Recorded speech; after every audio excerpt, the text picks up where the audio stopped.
what we're going to be doing is a 25% tariff on all cars that are not made in the United States. If they're made in the United States, there's absolutely no tariff. Was wäre, wenn das Land, das weltweit am wenigsten Aufsehen erregt, plötzlich die Wirtschaft des gesamten Globus auf den Kopf stellen würde, ohne einen einzigen Schuss abzufeuern? In der Zeit, in der sich alle auf China konzentrierten, war Kanada derjenige, der tatsächlich die Waffe zog. Innerhalb von weniger als 24 Stunden wurde der nordamerikanische Automobilsektor ins Chaos gestürzt. Die Fabriken von Ford verlangsamten sich und die Lebensader von Tesla wurde abgeschnitten. Das utopische amerikanische Ziel der sauberen Energie und der wirtschaftlichen Wiederbelebung wurde von einer Nation aufgegriffen, der wir glaubten, unser Vertrauen schenken zu können. Das ist keine Schlagzeile. Das ist ein Fahrplan für den Zusammenbruch des Systems. Außerdem begann alles mit einer einzigen Unterschrift in Ottawa. Wie kam es? Dass Tesla der erste Tote war? Warum produziert Japan jetzt Autos für die Vereinigten Staaten? Und was, wenn es sich nicht nur um einen Handelskrieg handelt, sondern um die endgültige Demontage der industriellen Vorherrschaft der Vereinigten Staaten? Was ist wirklich los? Bleiben Sie dran, um es herauszufinden. Der Niedergang von Tesla und die Auswirkungen auf die Weltwirtschaft. Tesla war von Anfang an ein Unternehmen, das sich am Abgrund zwischen Brillanz und Instabilität befand. Nicht nur die Erfindungsgabe war für den Erfolg entscheidend, sondern auch die Genauigkeit. Gerade noch rechtzeitig trafen die Bauteile ein. Alle Materialien stammen von internationalen Partnern. Und die Logistik funktioniert wie eine gut geölte Maschine. Diese Uhr ist gerade zusammengebrochen. Die Auswirkungen der Wellen waren in den Gigafactories von Tesla in Nevada und Texas. Innerhalb der ersten 3 Tage nach der Einführung der kanadischen Mineralienbeschränkungen zu spüren. Plötzlich waren diese Fabriken, die für die Herstellung von Batterien in großem Umfang gebaut wurden, mit einer Versorgungsunsicherheit konfrontiert. Um die Einhaltung der Vorschriften zu überprüfen, wurden Nickellieferungen aus Minen in Kanada verboten. Infolge der strengeren Inspektionsregelungen verlangsamten sich die Lithiumlieferungen. Infolge der geänderten kanadischen Vorschriften haben die nördlich der Grenze ansässigen Aluminiumverhüttungspartner ihre Besorgnis über die Möglichkeit höherer Preise und längerer Verarbeitungszeiten zum Ausdruck gebracht. Unabhängig davon, ob die Beschränkungen vorübergehend waren oder nicht, war dies unerheblich. Das Geschäftsmodell von Tesla ist nicht auf Vergänglichkeit ausgelegt. Über Nacht stiegen die Preise der Zulieferer an. Infolgedessen suchten die internen Beschaffungsteams von Tesla verzweifelt nach alternativen Lieferanten in Ländern wie Australien, Südamerika und sogar China. Einem Land, das das Unternehmen in den vergangenen 5 Jahren versucht hatte, seine Abhängigkeit zu verringern. Für diese Art von Veränderung gibt es jedoch keinen Zauberstab. Die Lieferkette ist keine schwarz-weiße Angelegenheit. All dies sind Ökosysteme. Außerdem verschlechterte sich die Lage von Tesla. Die ersten, die das zu spüren bekamen, waren die Anleger. Aktienexperten haben ihre Prognosen für die Zukunft gesenkt. In den Finanzmedien wurde darüber spekuliert, ob dies das Ende der Herrschaft von Tesla bedeutet oder nicht. Als jemand, der sich nie zurückhält, brachte Elon Musk seinen Unmut in den sozialen Medien zum Ausdruck. Sein Getöse konnte den Markt jedoch nicht beruhigen. Angesichts der Tatsache, dass es nicht um die Wahrnehmung ging. Es ging um die Produktion. Die Schätzungen für die Lieferzeiten sind zurückgegangen. Die Produktion von Batterien geriet in Verzug. Der Montageprozess verlangsamte sich. Das einst unumstößliche Versprechen, dass Tesla Innovationen auf Nachfrage liefern würde, begann unter dem Gewicht der fehlenden Mineralien zu zerbrechen. Obwohl die Lage ziemlich schlimm war, blieb die wahre Verwüstung an der Grenze verborgen. Die Grenze war bewaffnet. Während in den Medien in erster Linie über Zölle und Mineralien diskutiert wurde, spielte sich an der Grenze zwischen Kanada und den Vereinigten Staaten etwas viel Verdeckteres ab. Grenzlinie. Mark Carney hatte entdeckt, dass die erfolgreichste Form der zeitgenössischen Wirtschaftskriegsführung nicht über Zölle oder Embargos entwickelt wurde. Sie führte zu Bürokratie. Für die Zollbeamten in Kanada war es unnötig, gegen die Regeln des internationalen Handels zu verstoßen. Die bereits bestehenden Vorschriften müssen durchgesetzt werden. Mit einem rauen Ton. Lieferungen von Autoteilen, die in der Vergangenheit innerhalb weniger Stunden abgefertigt worden waren, wurden nun stichprobenartig kontrolliert. Die Fahrer von Lkw, die die Grenze überquerten, mussten zwischen 12 und 24 Stunden auf die Genehmigung warten. Es war ein ruhiger Prozess. Aber die Häfen in Ontario und British Columbia haben ihre Verladeprioritäten neu organisiert. Eine Erklärung für die Verzögerung der Züge wurde nicht gegeben. Der Papierkram wurde außerordentlich genau geprüft. Für den Rest der Welt sah es so aus, als würde Kanada einfach nur seinen Pflichten nachkommen.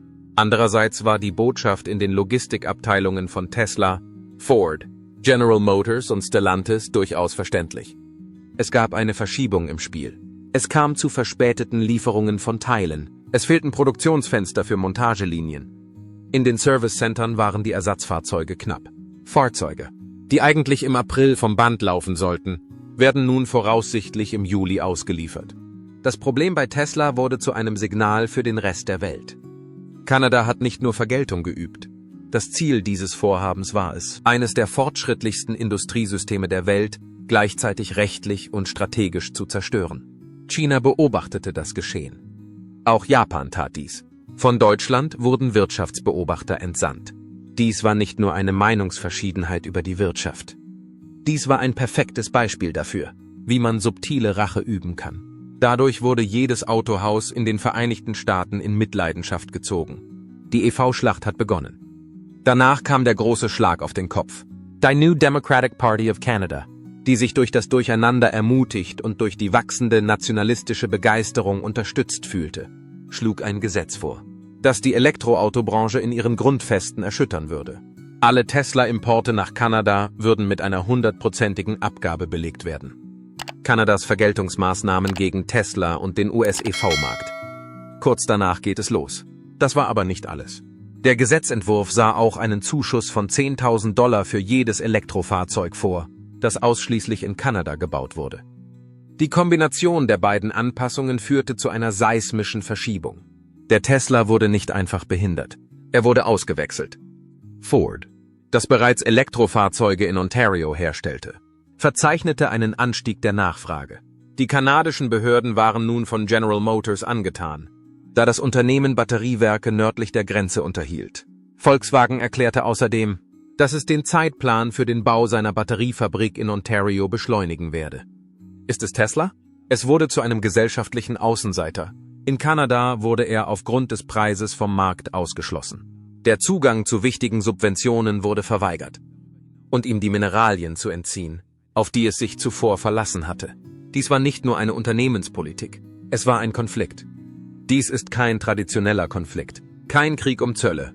Grüner Nationalismus wurde hier zum Ausdruck gebracht.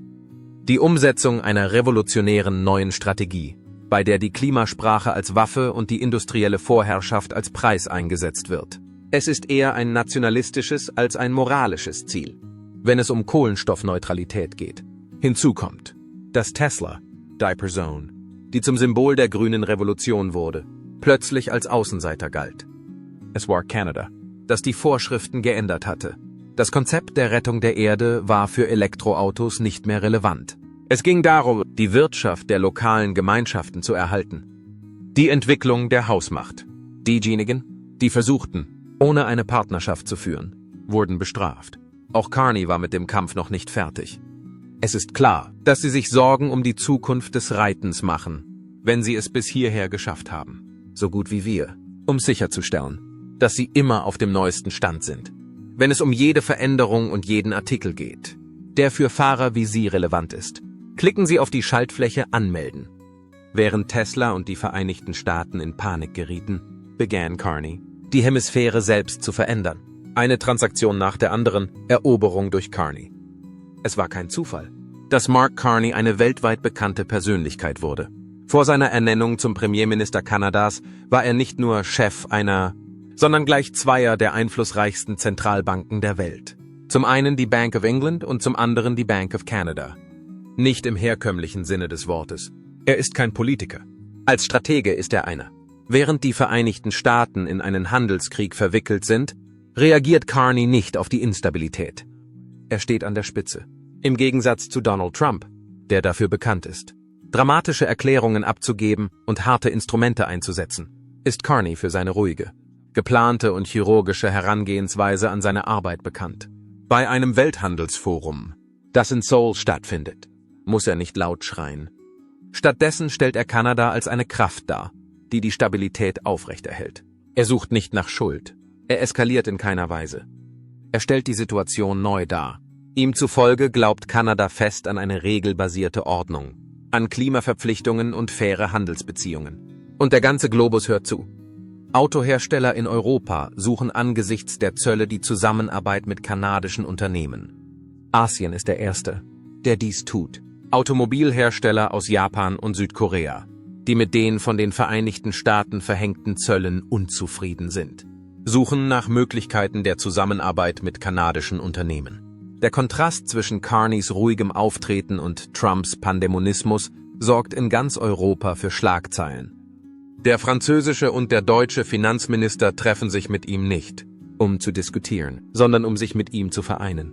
Brasilien und Chile haben offizielle Gespräche mit dem Ziel aufgenommen, den Handel mit Kanada in den Bereichen seltene Mineralien und umweltfreundliche Technologie zu fördern. Es ist nicht mehr der Fall, dass Kanada als Mittelmacht agiert. Die Art und Weise, wie sie agiert, ist die eines globalen Zentrums. Die Medien sprechen von der Carney-Doktrin, die eine Kombination aus wirtschaftlichem Einfluss, fairem Handel und ökologischer Nachhaltigkeit darstellt. Carney arbeitet auch daran, Allianzen zu bilden, während Trump twittert. Auch wenn die Auswirkungen gering sind, so sind sie doch schrecklich. Die Vereinigten Staaten von Amerika sind dabei, ausmanövriert zu werden. Es findet eine Neudefinition des Begriffs statt. Die Position des Juniorpartners wird von Kanada nicht mehr eingenommen. Es ist der Herrscher über die Regeln. Außerdem hat er nicht allein gearbeitet. Die gefährlichsten Bewegungen sind die, die geheim gehalten werden können. In der Zeit, in der Washington mit seinen inneren Streitigkeiten und äußeren Rivalitäten beschäftigt ist, wird eine neue Wirtschaftskarte erstellt. Außerdem sind die Vereinigten Staaten von Amerika nicht darauf verzeichnet. Die Handelsinfrastruktur Kanadas und Mexikos wird hinter verschlossenen Türen von Beamten beider Länder umgeschrieben. Allerdings nicht in einem theoretischen oder symbolischen Sinne, sondern in einem physischen Sinne. Entlang der Autobahn, die Ontario und Quebec verbindet, sollen Batteriefabriken errichtet werden. Sowohl in Nuevo León als auch in Jalisco werden neue Zentren für Elektrofahrzeugkomponenten errichtet. Unternehmen mit Sitz in Japan und Korea warten nicht auf die Regierung der Vereinigten Staaten. Indem sie direkt in diesen neuen Korridor investieren, leiten sie Milliarden von Dollar in eine Handelspipeline, die Kanada mit Mexiko verbinden wird, ohne dabei die Vereinigten Staaten zu durchqueren. Reorganisation der Schifffahrtswege. Die Politik des Zolls wird vereinfacht. Die Idee eines grenzüberschreitenden Steuergutschriftensystems, das Komponenten belohnt, die innerhalb des neuen Blocks hergestellt werden, wurde ebenfalls erörtert. Die Aktivitäten von Ford in Kanada werden ausgebaut. In Mexiko hat die Logistikabteilung von Hyundai ihre Kapazität verdoppelt. Auf der anderen Seite werden Lagerhäuser in Ohio und Michigan aufgegeben. Was hier geschieht, ist keine Art von Bestrafung. Es dient als Ersatz. Die Automobilhersteller in den Vereinigten Staaten, die einst das Gravitationszentrum des nordamerikanischen Automobilbaus waren, driften nun in die Isolation ab. Es war kein Fehler, dass sie ausgelassen wurden. Sie wurden absichtlich nicht in das Dokument aufgenommen. Danach entschied sich Europa für eine Seite, die es unterstützen wollte. Amerikas Automobile werden von Europa aufgegeben. Es gab einen Moment, in dem es so aussah, als würde sich Europa am Westen orientieren. Es war nicht nur ein Etikett mit der Aufschrift Made in America. Es war eine eingegangene Verpflichtung, der Autorität, um Fortschritte zu erzielen, zusammenzuarbeiten, inmitten der Zölle, der Arbeitsniederlegungen und der Politik des Peitschenhiebs entpuppte sich dieses Versprechen jedoch als eine Warnung. Zum jetzigen Zeitpunkt wird Europa keine Vergeltungsmaßnahmen ergreifen. Großbritanniens Besorgnis über US-Elektroautos. Die Dinge ändern sich. Brüssel hingegen spielt auf lange Sicht, während Washington Wirtschaftsroulette spielt. Ein Volkswagenwerk, das in Georgien gebaut werden sollte, wird nun in die Niederlande verlagert, da Deutschland beschließt, das Projekt aufzugeben. Näher am Haus, wenn es um Stabilität geht. Renault hat beschlossen, Aufträge in Südkorea und nicht mit Zulieferern aus den Vereinigten Staaten auszuführen. Das Vereinigte Königreich erwägt insgeheim, in den Vereinigten Staaten hergestellte Elektrofahrzeuge von seinem Klimahilfeprogramm auszuschließen. Dies geschieht nicht aus Böswilligkeit, sondern aus reiner Vorsicht. Die Vereinigten Staaten von Amerika sind nicht einfach nur unzuverlässig geworden. In den wichtigsten Vorstandsetagen spielt sie keine Rolle mehr. Ein europäischer Handelsbeamter hat es auf den Punkt gebracht: Wir sind nicht mehr von Ländern abhängig, die nicht in der Lage sind, über ihre eigene Politik hinauszuwachsen. Diese Veränderungen spiegeln sich auf dem Markt wider. Der Schwung von Ford beginnt zu schwinden. Die Erholung von General Motors in Europa kommt nicht voran. Der einstige Publikumsliebling Tesla verzeichnet sowohl in Deutschland als auch in Frankreich Rückgänge bei den Werbeausgaben. Nein, das ist keine Reaktion. Es ist ein Zustand der Langeweile. Mit Präzision und Eleganz füllen Hyundai, Toyota und sogar chinesische Autohersteller die Lücke, die durch die Abwesenheit der Konkurrenz entstanden ist. Im Gegensatz zu dem, was wir sehen, handelt es sich nicht um einen Bruch. Dies ist ein Symbol der Initiation. In Europa werden keine Brücken abgebrochen. Es geht darum, neue zu schaffen, in Abwesenheit eines früheren Führers, der zu einer tickenden Zeitbombe geworden ist. Und eine neue Form der Ordnung beginnt, in dem Raum Wurzeln zu schlagen, den die Vereinigten Staaten von Amerika zu kontrollieren pflegten. Mit leiser Stimme und auf unbestimmte Zeit. Die chinesische Regierung schreitet ein. Mitten in den Bemühungen der Vereinigten Staaten, ihre Industrie zu isolieren und ihre Freunde zu bekämpfen, sieht China eine Chance. Darüber hinaus schlendert es nicht einfach so dahin. Es stürmt herein. Die Unterzeichnung des ersten Vertrags erfolgt in aller Stille. Seattle, ein chinesischer Batteriehersteller, und ein in Quebec ansässiges Bergbauunternehmen haben eine Vereinbarung über die Beschaffung von Lithium und Kobalt über einen längeren Zeitraum getroffen. Danach kommt die Infrastruktur ins Spiel. Nach Angaben von BYD, der am stärksten wachsenden Elektrofahrzeugmarke in China, wird in Monterrey, Mexiko, ein milliardenschweres Werk errichtet. NIO folgt diesem Beispiel innerhalb weniger Wochen und gründet ein Joint Venture mit kanadischen Anbietern zur Herstellung von Aluminiumgehäusen und Batteriemodulen. Dies sind keine unbedeutenden Maßnahmen. Die Figuren auf dem Weltschachbrett werden nun neu angeordnet. Noch besorgniserregender ist die Tatsache, dass diese chinesischen Unternehmen ihre Lieferketten in Nordamerika aufbauen. Und zwar mit dem ausdrücklichen Ziel, den Handelsrahmen zwischen den Vereinigten Staaten von Amerika, Mexiko und Kanada auszunutzen. Selbst wenn die Komponenten in China hergestellt werden, kommen in Mexiko oder Kanada hergestellte Elektrofahrzeuge für niedrigere Zölle in Frage, wenn sie in den Vereinigten Staaten verkauft werden. Teslas Herausforderungen und US-Expansion. Das verarbeitende Gewerbe in den Vereinigten Staaten wurde durch China nicht in Frage gestellt. Dies hat seinen Platz eingenommen. Aufgrund der vertikalen Integration Chinas sind Ford und GM nicht konkurrenzfähig. Die Konkurrenz, mit der Tesla heute konfrontiert ist, kommt aus dem eigenen Land. Aber das Unternehmen verfügt nicht über die nötigen Subventionen und seine Lieferkette ist unterbrochen. BYD stellt in Mexiko-Stadt ein Elektrofahrzeug vor, das $28.000 kostet. Und Gerüchte über eine Expansion in die Vereinigten Staaten. Mit dem Versprechen, seine Reichweite rund um den Globus zu erweitern, stellt NIO in Toronto Ingenieure ein. Währenddessen entlassen amerikanische Unternehmen Mitarbeiter, verschieben die Markteinführung neuer Modelle und appellieren an die Politik. Trump hingegen hat in Washington den Startschuss gegeben. Made in the United States of America. Entwickelt, um zu scheitern. Ein Podium, eine Hymne und eine Proklamation, die in jeder Industriestadt der Vereinigten Staaten widerhallte, waren die ersten Dinge, die stattfanden. Präsident Donald Trump verkündete, dass in den Vereinigten Staaten hergestellte Automobile wieder aus amerikanischem Stahl hergestellt, von amerikanischen Händen gebaut und mit amerikanischen Ressourcen betrieben werden. Es war ein Versprechen, das bei den Menschen Gefühle der Sentimentalität, des Stolzes und der wirtschaftlichen Verzweiflung hervorrief. Es wurde beschlossen, die Durchführungsverordnung zu unterzeichnen. Dies war eine sehr eindeutige Aussage. Man wird nicht mehr auf ausländische Quellen angewiesen sein. Hinter dem patriotischen Anschein verbarg sich jedoch eine düstere wirtschaftliche Realität. Die Infrastruktur, die für diese Art von Ehrgeiz notwendig war in den Vereinigten Staaten nicht mehr vorhanden. Wichtige Mineralien wie Lithium, Nickel und Kobalt, die für die Herstellung von Batterien für Elektrofahrzeuge benötigt werden, wurden nicht in großem Umfang innerhalb der Grenzen der Vereinigten Staaten abgebaut. Jahrzehntelang waren die Initiativen für den heimischen Bergbau durch den Widerstand der Umwelt und die Auslagerung von Bergbauarbeiten im Keim erstickt worden. Alles, was übrig blieb, war kostspielig, unzusammenhängend und lag Jahrzehnte hinter den Konkurrenten aus aller Welt zurück. Die Fabriken wurden mit einer weiteren harten Realität konfrontiert. Die qualifizierten Arbeitskräfte, die früher den wirtschaftlichen Erfolg des Mittleren Westens begründet hatten, waren nicht mehr vorhanden. Es gab keine Schweißer mehr. Die Maschinisten waren zu anderen Firmen gewechselt.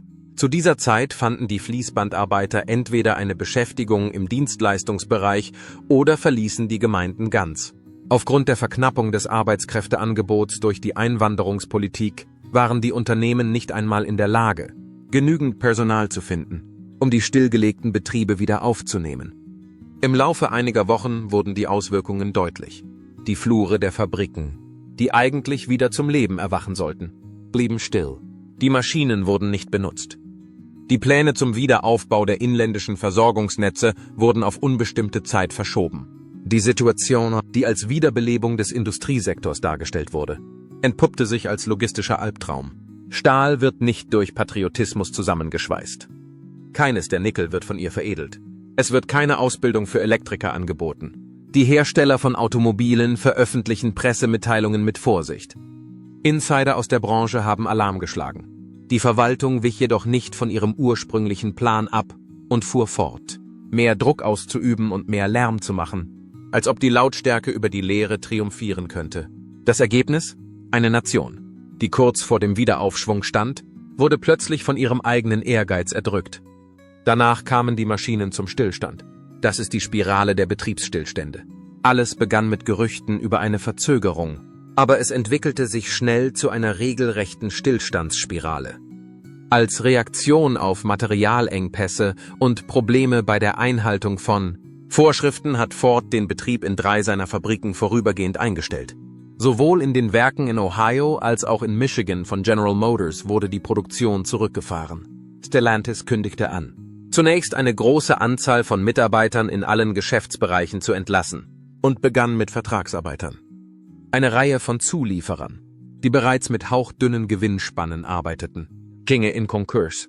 In Indiana gibt es Hersteller von Sitzen. In Kentucky gibt es Hersteller von Armaturenbrettern. In Wisconsin gibt es Hersteller von Kabelbäumen. Jeder von ihnen war auf Großaufträge von großen Automobilherstellern angewiesen. Da diese Aufträge eingefroren waren, verfügten sie über keinen Puffer. Die Lichter gingen eines nach dem anderen aus. Dies hatte einen Dominoeffekt in der gesamten Umgebung zur Folge. Gaststätten in der Umgebung, die die Arbeiter des Werks mit Essen versorgt hatten, schlossen ihre Türen. Werkzeug- und Färbebetriebe, die seit Generationen in Betrieb sind, haben ihre letzten Lehrlinge entlassen. Städte wie Flint, Toledo und Dayton, denen man durch die Zölle eine Wiedergeburt versprochen hatte, stürzten durch die erhöhten Zölle wieder ins wirtschaftliche Elend. Der wirtschaftliche Zusammenbruch war nicht der einzige Faktor.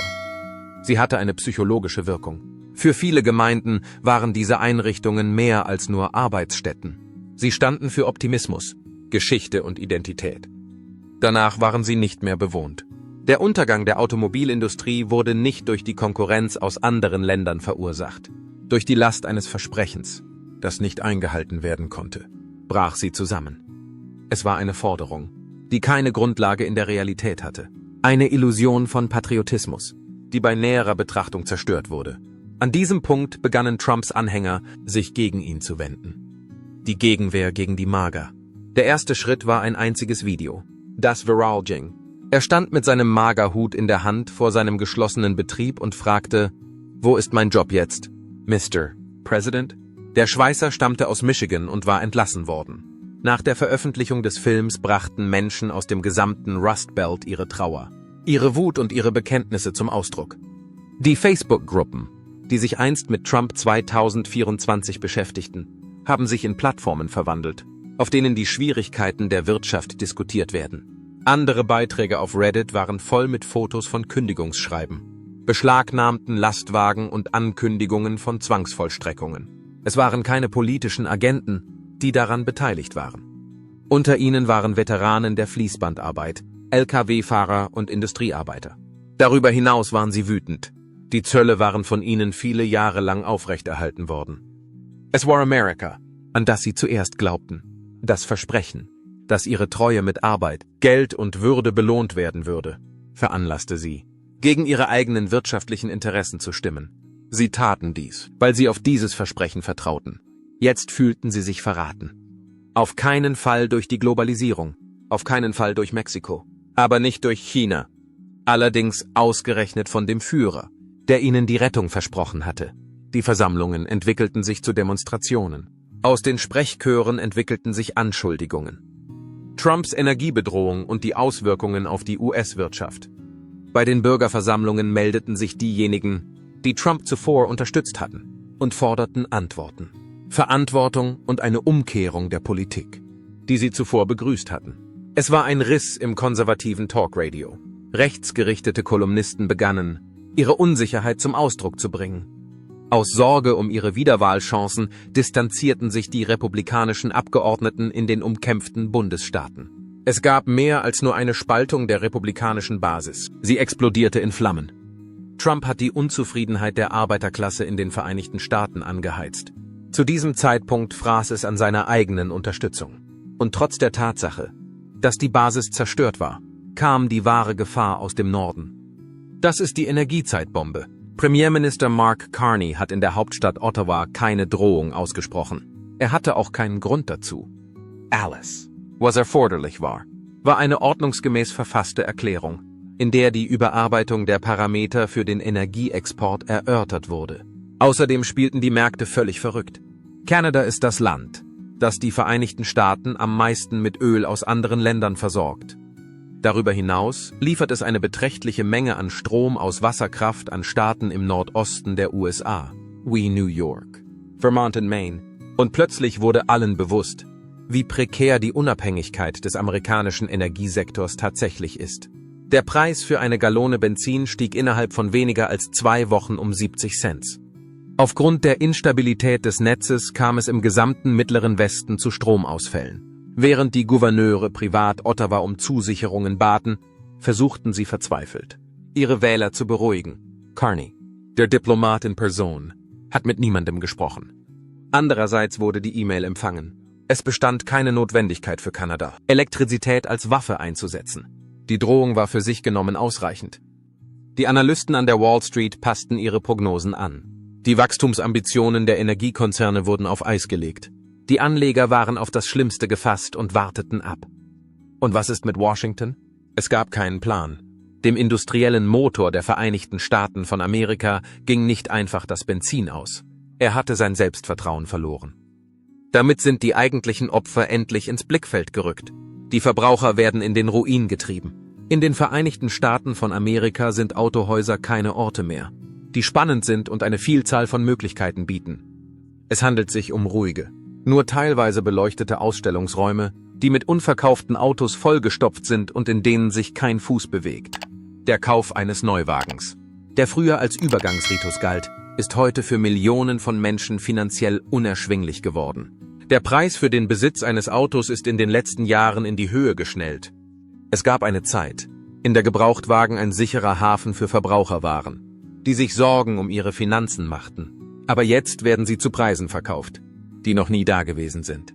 Ein 5 Jahre altes Fahrzeug, das ursprünglich für $15.000 verkauft wurde, kann heute auf dem Markt fast $25.000 einbringen. Sogar alte Fahrzeuge mit Korrosion an der Heckklappe haben plötzlich einen Wert. Allein aufgrund der Tatsache, dass sie noch existieren. Das ist aber noch nicht das Ende der Fahnenstange. Instandhaltung und Reparaturen, die früher im Bereich des Möglichen lagen, übersteigen heute die finanziellen Möglichkeiten der meisten Haushalte. Die Kosten für eine typische Lichtmaschinenreparatur, die früher $300 betrugen, sind auf über $900 gestiegen, weil es an Bauteilen und Personal für die Durchführung der Arbeiten mangelt. Selbst die Kosten für einen Ölwechsel haben sich verdoppelt. Gleichzeitig steigen die Versicherungsprämien im Gleichschritt mit dem steigenden Wert der Autos, was selbst kleinste Unfälle zu einer erheblichen finanziellen Belastung macht. Alle Fraktionen üben Druck auf das amerikanische Volk aus. Nicht in der Lage, einen Kauf zu tätigen. Wir sind nicht in der Lage zu warten. Ich bin nicht in der Lage zu ersetzen. Auch wenn es mehr Möglichkeiten für Elektrofahrzeuge gibt, sind die Preise für diese Fahrzeuge immer noch unerschwinglich für die Mittelschicht. Die erschwinglichsten Tesla-Modelle kosten inzwischen mehr als $40.000. Die Infrastruktur für das Aufladen von Strom ist außerhalb der Städte nach wie vor unzuverlässig.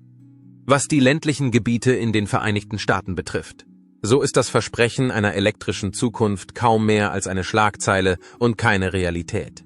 Es ist nicht nur die Wirtschaft, die leidet. Der Zerfall der Kultur ist das Problem. Der Besitz eines Autos war in den Vereinigten Staaten lange Zeit ein Symbol der Unabhängigkeit. Doch die Idee, auf der Straße zu fahren, verschwindet allmählich. Familien schränken ihre Ausgaben ein und schieben Anschaffungen auf. Oder der völlige Verzicht auf den Besitz eines Autos. Die Zahl der Personen, die sich für Ridesharing anmelden, steigt. Der Verkauf von gebrauchten Fahrrädern nimmt zu. Für viele Menschen geht es nicht nur darum, von einem Ort zum anderen zu ziehen. Sie erleben den Verlust eines Teils ihrer Identität. Aber auch die Personen, die für die Konstruktion dieser Räder verantwortlich waren, sind verschwunden. Es gibt einen Mangel an geschultem Personal. Nicht etwa, weil es an Nachfrage nach den Motoren mangelt, sondern weil es niemanden mehr gibt, der sie herstellen kann. Ist die Produktion zum Stillstand gekommen? Amerika hat jahrzehntelang das Handwerk zugunsten von Abschlüssen, die 4 Jahre Studium erfordern, unterbewertet. Schweißen, spanende Bearbeitung ist ein Prozess. Diagnostik von Kraftfahrzeugen. Im Vergleich zu aufstrebenden Berufen wurden diese als Ausweichkarrieren bezeichnet. Die Auswirkungen einer solchen kulturellen Vernachlässigung werden jedoch erst jetzt deutlich. Außerdem könnte der Zeitpunkt nicht schlechter sein. Die US-Arbeitskrise und die Entstehung der internationalen Arbeit. Die fähigen Arbeitskräfte in den Vereinigten Staaten sind oft über 50 Jahre alt. Während des Ruhestands werden die Arbeitskräfte schneller abgebaut, als sie ersetzt werden können. Gleichzeitig haben die strengen Einwanderungsbestimmungen den Pool der in anderen Ländern geborenen Arbeitskräfte, die früher die Lücken gefüllt haben, verringert. Unterfinanziert, unzureichend angemeldet und zu wenig gefördert, das sind die 3 Hauptprobleme von Ausbildungsprogrammen. Der Werkunterricht wurde aus den Highschools gestrichen. Berufsschulen haben in der Regel die gleichen Studiengebühren wie Universitäten, aber sie haben nicht den Marketingglanz und das soziale Ansehen, das Hochschulen haben. Zurück bleibt ein Land, das nicht in der Lage ist, seine eigenen Lieferketten zu bedienen. EVs, die nicht richtig funktionieren, bleiben auf Parkplätzen stehen, weil niemand bereit ist, sie zu reparieren. Wenn die Techniker fehlen, kommen die Fließbänder zum Stillstand. Während sie auf Rohrleitungsbauer und Elektriker warten, kommt es bei den Bautrupps zu wochenlangen Verzögerungen ihrer Projekte. Diese Knappheit geht über das Automobil hinaus. Infrastructure, Energie, Landwirtschaft und alle anderen Bereiche sind davon betroffen. Diese Arbeitssituation ist keine Störung. Sie kommt nicht aus heiterem Himmel.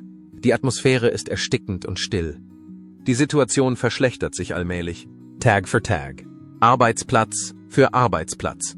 Bis ganze Industrien völlig zum Stillstand kommen. Die Vereinigten Staaten von Amerika haben Talente.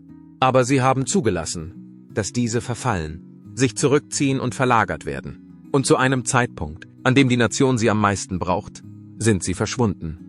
Infolgedessen intervenierte der Osten. Der Markt der Vereinigten Staaten wird von Japan und Südkorea beherrscht. 2 Nationen treten in die Lücke. Nicht mit Lärm, sondern mit Kompetenz. Während Washington in einer politischen Sackgasse gefangen ist und die industrielle Basis der Vereinigten Staaten um ihr Funktionieren kämpft. Japan und Südkorea stellen nicht nur Automobile her, sie stärken das Vertrauen. Sowohl in Kentucky als auch in Texas hat Toyota seine Marktpräsenz erhöht. Sowohl Hyundai als auch Kia errichten neue Produktionsstätten in den Bundesstaaten Georgia und Alabama. Sie stellen nur Einheimische ein. Sie werden termingerecht fertiggestellt. Sie liefern die Ware ohne Drama. Die Verbraucher in den Vereinigten Staaten werden hellhörig. Die Käufer strömen zu den Unternehmen, die auftauchen. Wenn sie mit langen Wartezeiten und exorbitanten Preisen von traditionellen Marken in den Vereinigten Staaten konfrontiert werden. Eine beträchtliche Anzahl dieser internationalen Automobilhersteller wird zum ersten Mal in der Geschichte als amerikanischer wahrgenommen als die echten amerikanischen Konzerne. Durch sie werden Arbeitsplätze geschaffen. Sie bauen Autos, auf die man sich verlassen kann. Darüber hinaus vermeiden sie es, in das politische Chaos verwickelt zu werden, das Detroit in den Ruin treibt. Es handelt sich nicht um eine aggressive Übernahme. Der Sieg ist ein schleichender. Amerikanische Unternehmen verzeichnen einen Rückgang ihrer Marktanteile, der auf jahrelanges schlechtes Management und Interventionen der politischen Parteien zurückzuführen ist. Chevrolet, Ford und Stellantis verzeichnen alle einen Rückgang ihres Marktanteils. Die Lagerhaltungsstrategie der Autohäuser ändert sich, wobei der Schwerpunkt auf asiatischen Autos liegt und nicht auf herkömmlichen einheimischen Fahrzeugen. Neben der Veränderung des Angebots gibt es auch eine Veränderung der Zugehörigkeit. Außerdem ist die entscheidende Frage nicht das Wie. Also, wie lange ist es? Das war das Ende des Imperiums. Gibt es in den Vereinigten Staaten keine Automacht mehr? Ab einem bestimmten Zeitpunkt waren die Straßen der Vereinigten Staaten mit Stolz gepflastert. Es gab eine Zeit, in der das Erbe von Detroit in jedem rumpelnden Motor zu hören war. In der Vergangenheit hatte der Begriff Made in America eine große Bedeutung. Dieser Moment rückt schnell in weite Ferne. Der globale Automobilsektor befindet sich derzeit in einer Neuausrichtung. Den Vereinigten Staaten von Amerika kommt keine zentrale Rolle mehr zu.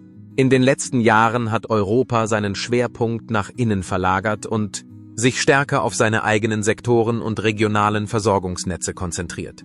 Asien erfährt ein schnelles Wachstum. China hat erhebliche Fortschritte bei der Herstellung von Elektrofahrzeugen gemacht. Gegenwärtig sind Japan und Südkorea die dominierenden Akteure auf den Märkten für Premium- und Mittelklassefahrzeuge. Selbst Indien holt auf, wie die rasante Entwicklung seines Marktes für Elektrofahrzeuge und Kleinwagen zeigt. Und dann ist da noch Kanada zu berücksichtigen. In der Vergangenheit war es der friedliche Nachbar, jetzt ist es der Schachmeister des Handels in Nordamerika. Kanada hat unter der Führung von Mark Carney erfolgreich einen Plan umgesetzt, der nicht nur die eigene Wirtschaft schützt, sondern auch die Wirtschaft der Vereinigten Staaten gefährdet. Was zunächst mit gezielten Zöllen begann, hat sich inzwischen zu einer umfassenden Neuziehung der Handelsgrenzen rund um den Globus ausgeweitet. Eines ist unübersehbar. Wir haben keine Zeit, auf den Rest der Welt zu warten. Es geht nicht darum, ob die Vorherrschaft der Vereinigten Staaten in der Automobilindustrie beendet ist, wenn die USA diesen Weg weitergehen. Es geht um die Zeit, die vergehen wird, bis die Welt vergisst, dass es sie jemals gab. Niemand wartet darauf, dass die Vereinigten Staaten von Amerika aufholen. Es ist an der Zeit, weiterzuziehen. Die Frage ist also, schützt Kanada seine Wirtschaft oder bestraft es ein Unternehmen, das das System zu schnell gestört hat, als dass es damit umgehen konnte? Schreiben Sie uns Ihre Meinung in die Kommentare. Wir wollen beide Seiten hören. Und wenn Sie diese Geschichte überrascht hat, dann lieben Sie dieses Video, abonnieren, Sie es für weitere tiefgehende Einblicke in die technischen und politischen Machtspiele, die unsere Welt prägen, und drücken Sie auf das Glockensymbol, damit Sie als Erster erfahren, wann die nächste Welle kommt. Vielen Dank fürs Zuschauen und denken Sie daran, wenn milliardenschwere Unternehmen mit milliardenschweren Regierungen aneinander geraten, betreffen die Folgen uns alle.